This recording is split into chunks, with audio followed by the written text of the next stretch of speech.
வணக்கம். இன்றைக்கி நம்ம பார்க்க போகிற சமையல் என்னென்னு பார்த்திங்கன்னா, ஒரு சூப்பரான டேஸ்ட்டில் மிளகு சட்னி எப்படி செய்யலாங்கிறத பார்க்கலாம்.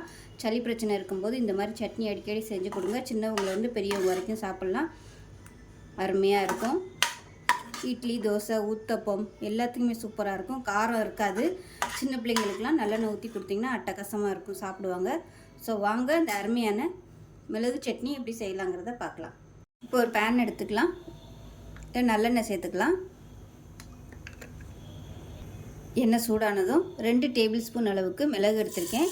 இது வந்து மீடியமான ஃப்ளேமில் நல்லா அப்படியே வடகை மாதிரி பொரிய விட்டு எடுத்துக்கணும்.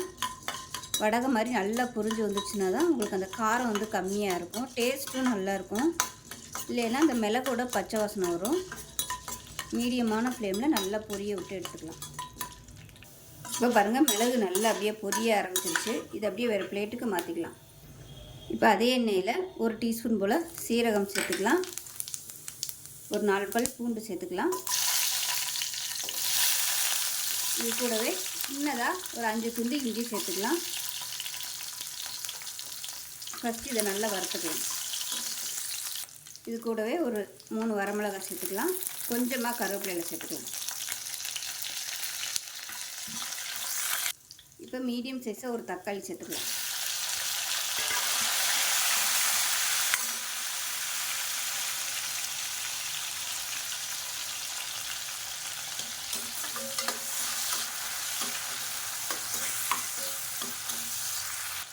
இப்போ உப்பு சேர்த்துக்கலாம். இப்போ தக்காளி நல்லா மசிஞ்சு வந்துருச்சு. இப்போ இதில் நல்லா ஒரு 3 ஸ்பூன் அளவுக்கு துருவின தேங்காய் சேர்த்துக்கலாம். கேஸ் அமர்த்திடலாம்.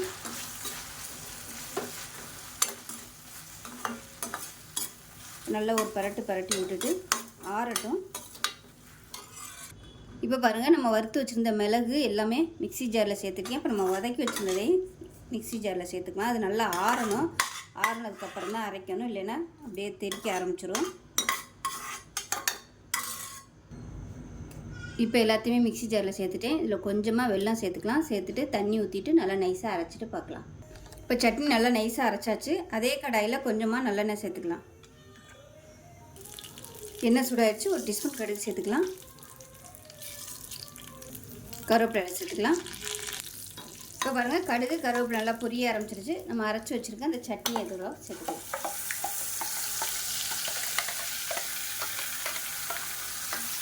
சேர்த்துட்டு நல்லா ஒரு பரட்டி விட்டுக்கலாம். இப்போ சட்னியை சேர்த்துட்டு நல்லா அப்படியே பரட்டியாச்சு. லைட்டாக திக்காக ஆரம்பிச்சிருச்சு. இந்த ஸ்டேஜில் அமர்த்திடலாம். அவ்வளோதான், சூப்பராக இருக்கும். மிளகு சேர்த்துருக்கிறதுனால காரம் தெரியாது, நல்லா அருமையாக இருக்கும். சளி பிரச்சனை இருக்கையில் இந்த மாதிரி சட்னி அடிக்கடி செஞ்சு கொடுங்க. சளி பிரச்சனைலாம் பக்கத்தில் கூட நெருங்காது. டேஸ்ட்டும் சூப்பராக இருக்கும். சுட சுட இட்லிக்கு வச்சு சாப்பிட்டிங்கன்னா அருமையாக இருக்கும். செஞ்சு பாருங்கள். செஞ்சு பார்த்துட்டு எப்படி வந்துச்சுங்கிறத சொல்லுங்கள். வீடியோ பிடிச்சின்னா லைக் பண்ணுங்கள், கமெண்ட் பண்ணுங்கள், சேனலை சப்ஸ்கிரைப் பண்ணுங்கள், பக்கத்தில் பெல் பட்டனை ப்ரெஸ் பண்ணுங்கள். நன்றி.